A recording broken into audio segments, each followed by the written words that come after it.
Silver is an action role-playing game developed by Spiral House and published by Infogrames in 1999. It appeared both for the PC and the Dreamcast, but sadly this so-called exclusivity probably hurt the popularity of the game. I have only met one person in my life who even heard about it before. Well, aside from you who just found this video at 4 AM on your YouTube binge, seeing a game you thought nobody heard about aside from you. Whenever someone asked me about this game either on stream or off stream, I always said the same. It was Europe's failed attempt to create a JRPG at the time, and if you take a look at just the characters, it resembles those late 90s Final Fantasy-esque designs. Of course, it couldn't reach the fame of the Final Fantasy series, or the scope of it, or the characters, or world building, but still the game had a lot of potential in my opinion. One of the most interesting things about design was the polygonal 3D characters drawn against beautifully pre-rendered 2D backgrounds, which always fascinated me because even though the differences in style were striking, it still fits so well together. The story centered on David, a young man living with his wife Jennifer and his grandfather in the forest of Verdant. The antagonist and namesake of the game, Silver, decides to take on a new bride after killing his own wife for cheating on him with his nemesis, a man called, I kid you not, Nemesis. So he orders his army to gather all women of the land to his island of blood so he could pick anyone he wants. He's an evil sorcerer but also sole ruler of the land, looking like a proper old Shang Tsung, but instead of taking souls he takes women to help him achieve his goals. Your brother's Wife is mine.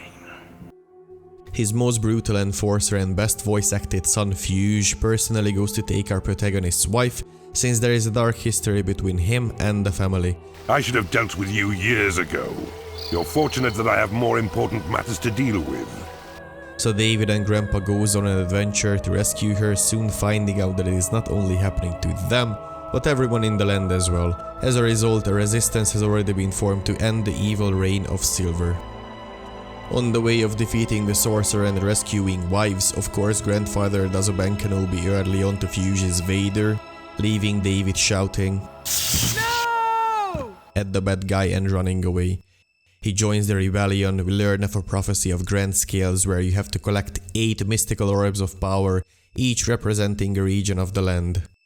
Fire, ice, earth, lightning, poison, regeneration, time, and light. When the 5 powers combine, they summon Earth's greatest champion, Captain Planet. As you may already suspect, this was probably done so that they could shove every video game trope into the game. Firelands, ice castles, underwater sections, and having a corresponsive giant creature to defend said orbs. Of course, the rebellion is betrayed from the inside, then led into a trap and executed by the booming voiced god of a man, Fuge. David makes plans to free the remaining rebels and does so after a long hard one-on-one fight with the alpha male of the land. Here you either cheese your way through the whole fight or die to him sooner than you could say Hungarian internet sensation Terry Boudini. After that you find out who the traitor was within the ranks, but also that there is a traitor on the side of Silver as well who helps you get into the land of evil. You learn of the real plan where the malevolent ruler of these lands wants to sacrifice the women he ordered to be stolen to a demon of the apocalypse as to gain unlimited power. Of course you ruin the party with the friends you made along the way, defeating Silver. Then all of a sudden Nemesis out of nowhere teleports in and executes him, because he thinks you are too weak to do so yourself. David, step aside.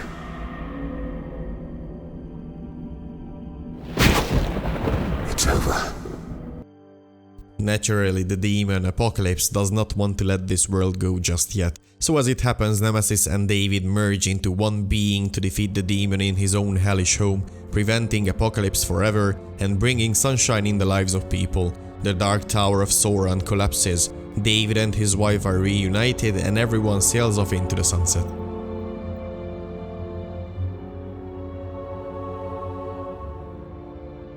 The first time I played this game I was still a young man and it was included in a PC magazine my parents always bought me. It wasn't an easy game to understand at first since I was young and I didn't speak English that well yet, so I failed in finishing it. It was still the era of crap internet, so no guides or walkthroughs whatsoever, and the game is not really helping you get to the next step on its own. I returned to the game around 2016 again with no language or skill barriers anymore, and got to enjoy the full experience it could give me. I may be saying that the game is Europe's failed attempt to create a JRPG, but I do not believe that the game would be a failure. Sure, it may not have been commercially successful, the game only selling 400,000 copies altogether, but it doesn't mean that the game would not be good. It is nothing revolutionary, but it still had its merits. Even though it was trying to emulate Japanese role-playing games in its style, which usually had turn-based combat assigned to it at the time, Silver was notable for being completely real-time. You can have 3 characters with you at any time, choosing to control only one, while the others are assigned to a bad AI who either does nothing at all, or too much depleting the mana pool instantly, or you can control all 3 at the same time. The combat in the game is pretty interesting, since it is based on the movement of your mouse rather than predetermined combos or skills. For example, if you hold down your control key, then move your mouse upwards, it will be a lunging attack. Backwards creates a spin, while moving to the left and right creates attacks with their respective directions. Early on in the game you get a map of the region, which you will want to use as a fast travel method to certain areas you have visited beforehand, but the solution to loading screens gets old pretty fast. Instead of the beautifully drawn backgrounds you can see in the game or any of the concept art, you just get the word later on a black screen that takes maybe a bit too long.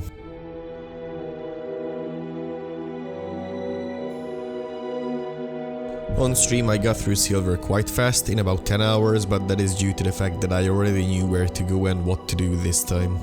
The only time I died was the very last battle against the demon Apocalypse, since the game bugged out on me and I had to restart the fight. It is also very important to mention that you shouldn't try to use a health potion as David during the final fight with Silver, since it bugs your hero out, not able to move or do anything at all, and you will have to finish the game without him. Of course, by this point you have your trusted companions who can do the same job as you, but it's a pain in the ass really.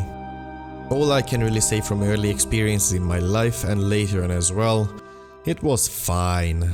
It is fun, but short. Interesting, but only moderately. Even though I adored the game very much, it does not create too many opportunities or memorable moments while played before a live audience. It feels more like a game you would want to enjoy on your own on a day off when nobody is going to bother you too much. Even if the game is too hard sometimes, for example the Fuge fight, it does not create too many situations where you would be having problems other than getting lost. The important question of course, if it is still worth to play it in this day and age. And my answer to that would be yes. Yes it is. It may not be revolutionary, it may neither be the best nor the most memorable thing you can spend your time on, but I still believe it is worth playing. Sure, you would need to have the ability to look over the graphics of the characters. It is not the prettiest thing around or photorealistic, but it still has its charms with its style.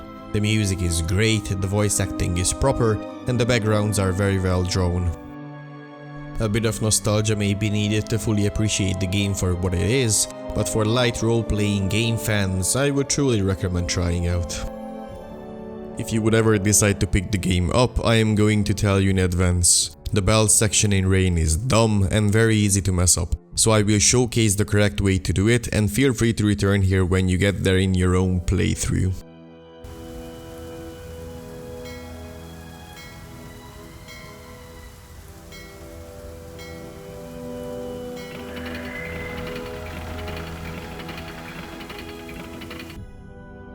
So, thank you for watching, and if you enjoyed it, don't forget to like the video and subscribe.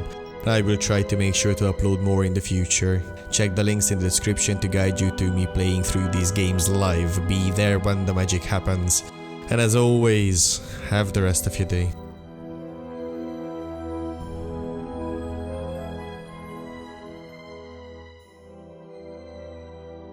Good luck, and take care of my key.